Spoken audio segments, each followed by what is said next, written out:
السلام علیکم ورحمۃ اللہ وبرکاتہ۔ آپ سب کا استقبال ہے ہمارے یوٹیوب چینل آن لائن عربی سیکھے میں۔ آج کی اس سبق میں انشاءاللہ آپ کو جو ہم نے اس سے پچھلی ویڈیو میں متعدی بد و مفعول کے بارے میں بات کی تھی، اسی کے بارے میں ایک سوال کا جواب دینا ہے، ایک اشکال دور کرنا ہے۔ سب سے پہلے سوال سمجھ لیے، سوال کیا ہے؟ میں دو مثالیں لکھتا ہوں، ان سے سوال سمجھ میں آئے گا۔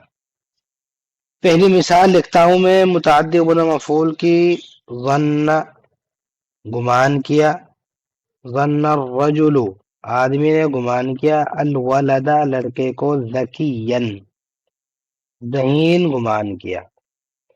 ایک دوسری مثال میں لکھ دیتا ہوں، مثال کے طور پر یہ اطعم کھلایا، اللہ نے المؤمن مومن کو الطعام کھانا کھلایا۔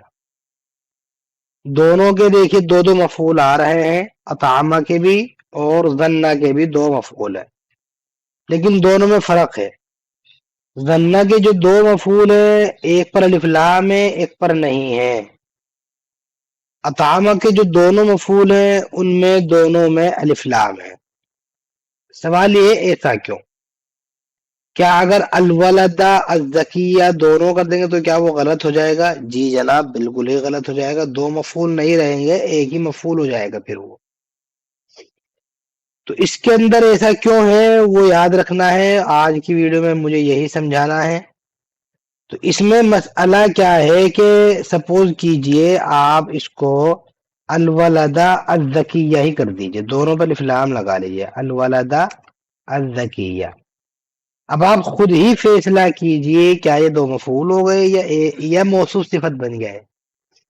یہ تو موصوف صفت ہو گیا، ذہین لڑکا، تو ترجمہ ہوگا گمان کیا آدمی نے ذہین لڑکے کو۔ اب کیا گمان کیا ذہین لڑکے کو؟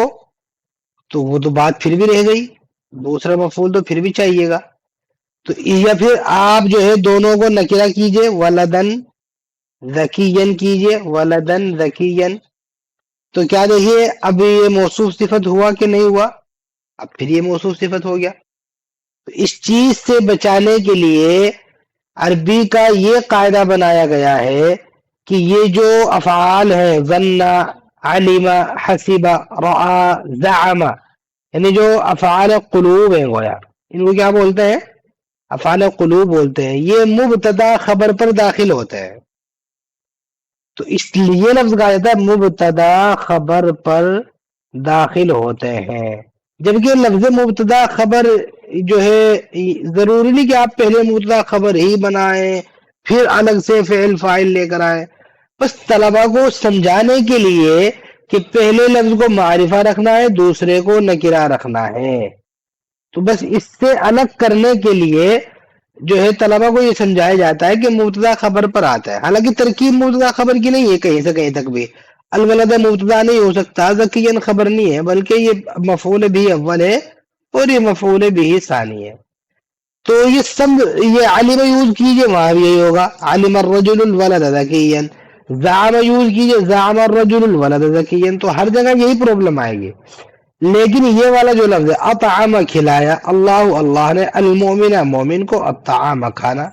اب کیا المؤمن الطعام آپ کو موصوف صفت لگ رہا ہے کہ یہ موصوف صفت ہے کھانا مومن؟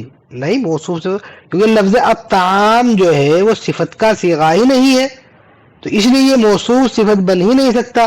تو اس لیے اس میں ایسی شرط نہیں رکھی گئی ہے کہ یہ مبتدا خبر پر آئے گا، کیونکہ یہ مبتدا خبر بن ہی نہیں پائے گا۔ المؤمن طعام ہے جی، المؤمن طعام، یہ مبتدا خبر مومن کھانا ہے، تو یہ نہیں بن پائے گا۔ تو اس لیے یہاں پر تو کیونکہ اس کے اندر موصوف صفت ہونے کا خطرہ ہی نہیں ہے، اس لیے یہاں پر ایسی بات نہیں ہے۔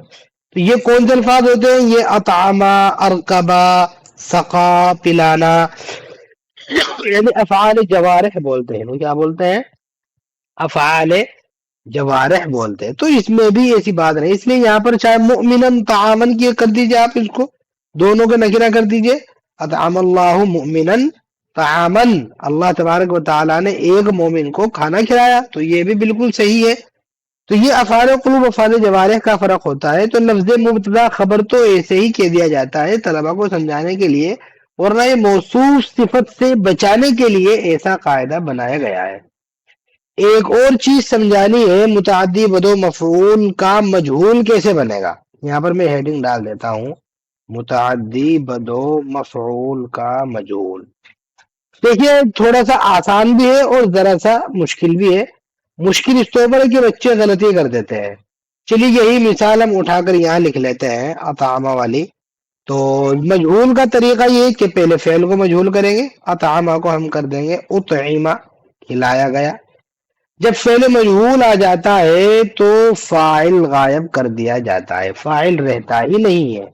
فعل مجہول کی تعریف ہی یہی ہے کہ فعل مجہول وہ فعل ہے جس میں فاعل کا ذکر نہ ہو، تو فاعل کا دیکھیے ذکر ختم کر دیا گیا۔ اور مفعول بھی جو ہے وہ فاعل کا قائم مقام ہو، تو مفعول بھی اول جو تھا اب اس نے فاعل کی جگہ لے لی، فاعل پہ جو پیش تھا وہی المؤمنوں پر لگا دیا گیا، تو ترجمہ ہو گیا مومن کو کھلایا گیا، فعل مجہول نائب فاعل۔ اب طعام کا کیا کرنا ہے؟ اس کا کچھ بھی نہیں کرنا ہے، اس کو جیسا تھا ویسا ہی رہنے دینا ہے۔ ترکیب بھی جو پہلے ہو رہی تھی وہی ترکیب کرنی ہے۔ ترکیب میں پہلے یہ مفعول بھی ثانی بن رہا تھا، ابھی بھی یہ مفعول بھی ثانی ہی بنے گا۔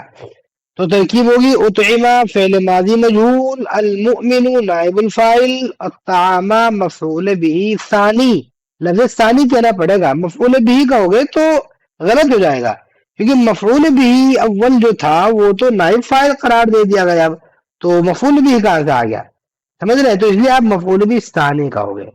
جیسے ایک مثال ہے، میں ایک اور مثال لکھتا ہوں، سما، سما مانے نام رکھا، سما الوالد، والد صاحب نے نام رکھا، الولد لڑکے کا نام رکھا، خالدن، خالد نام رکھ دیا، ٹھیک ہے جی۔ تو دیکھیے سما بھی متعدی بدو مفعول ہے، تو اس لیے دو مفعول آ گئے، الولد اور خالدن۔ یہاں پر تو دونوں معرفہ ہو گئی، الولد بھی اور خالد بھی معرفہ ہے، تو کیونکہ سما ایک ایسا لفظ ہے، کیونکہ الولد خالد لڑکا خالد ہے، یہ مبتدا خبر کا جملہ نہیں ہے۔ تو سما کا جب ہم مجہول کریں گے تو سمیہ، فعل کے وزن پر سمیہ، کیونکہ باب تفعیل سے ہے نا، سمیہ تھا تو سمیہ، اب یا پڑھنے میں آئے گی تو یہاں پر نقطے لگانے پڑیں گے، سمیہ۔ الوالدو غائب ہو جائے گا، کیوں؟ کیونکہ فاعل ہے، فعل مجہول میں فاعل غائب ہو جاتا ہے، تو جناب والا یہ غائب کر دیا گیا۔ الولد جو تھا وہ الولدو نائب فاعل ہونے کی وجہ سے اس کو پیش دے دیا جائے گا، لڑکے کا نام رکھا گیا، خالدن خالد ہی رہے گا، سمی الولد خالدن، لڑکے کا نام خالد رکھا گیا، تو یہ بالکل جملہ صحیح ہے۔ ترکیب سمیہ فعل مجہول، الولد نائب الفاعل، خالدن مفعول بھی ثانی کہیں گے۔ یہ بہت غلطی کرتے ہیں طلبا، جب حدیث وغیرہ میں کوئی لفظ آتا ہے اس طرح آتا ہے، جیسے میں بتا دیتا ہوں آپ کو، دعوتو میں نے بلایا، ولدن ایک لڑکے کو، یسما جس کا نام ہے یا جس کا نام رکھا جاتا ہے عبد الرحمن۔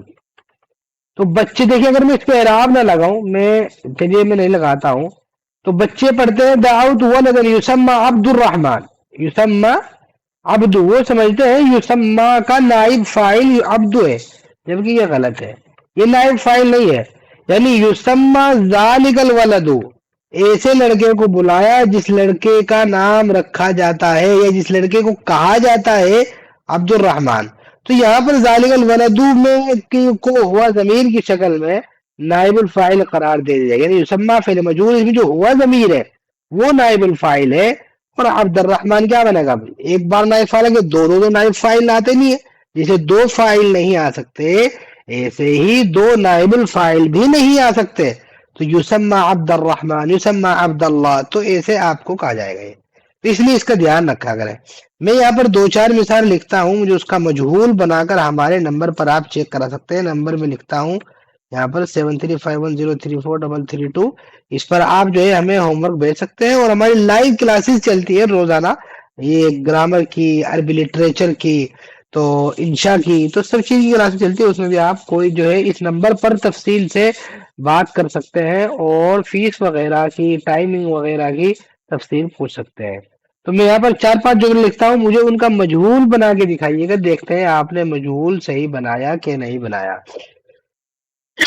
جیسے مثال کے طور پر سم اللہ، سمان اللہ، ہمارا نام رکھا اللہ نے، لیکن آپ کو یہ پھر ٹف ہو جائے گا، ہمارا نام رکھا گیا سمی تو سمینا، کافی ٹف ہو جائے گا، تو میں آسان کر دیتا ہوں۔ سمل استاد، استاد نے نام رکھا، التلمیذہ طالب علم کا، عبداللہ، عبداللہ نام رکھا، اس کا مجہول بنا دینا ہے۔ علم، جانا، علم الاستاذ، استاد نے جانا، الرجل، آدمی کو، یا تاجرن، تاجر سمجھا کہ یہ تاجر ہے۔ یا مثال کے طور پر زعم، گمان کیا، زعم الاب، والد صاحب نے گمان کیا، الاخ، بھائی کو گمان کیا، صالحا، نیک گمان کیا، تو اس کا مجہول بنا دیجیے گا۔ اور اسی طرح آپ جو ہے سقا، پلایا، سقل، والد، والد صاحب نے پلایا، الناس، لوگوں کو، ہے جی، اللبن، دودھ پلایا۔ یہ 4 جملے ہیں، ان کا مجہول سمیا، علما، زعما، سقیا، سقا سے سقیا، پلایا گیا، ٹھیک ہے۔ ان کا مجہول بنا کر آپ ہمیں چیک کرا سکتے ہیں۔ اگلی ویڈیو انشاءاللہ متعدی بصح مفعول پر رہے گی، اور پھر اس کا مجہول کیسے بنے گا اس پر رہے گی۔ اس کی قرآن سے بھی مثالیں انشاءاللہ، اس کے بعد قرآن سے مثالیں دوں گا، ترکیب بھی اعراب القرآن سے بھی چیک کرا دوں گا کہ ہم ترکیب بالکل ایک دم ایگزیکٹ رائٹ اور صحیح پڑھ رہے ہیں۔ ٹھیک ہے، آج کی ویڈیو میں بس اتنا ہے، انشاءاللہ ملتے ہیں اگلی ویڈیو میں۔ والسلام علیکم ورحمۃ اللہ وبرکاتہ۔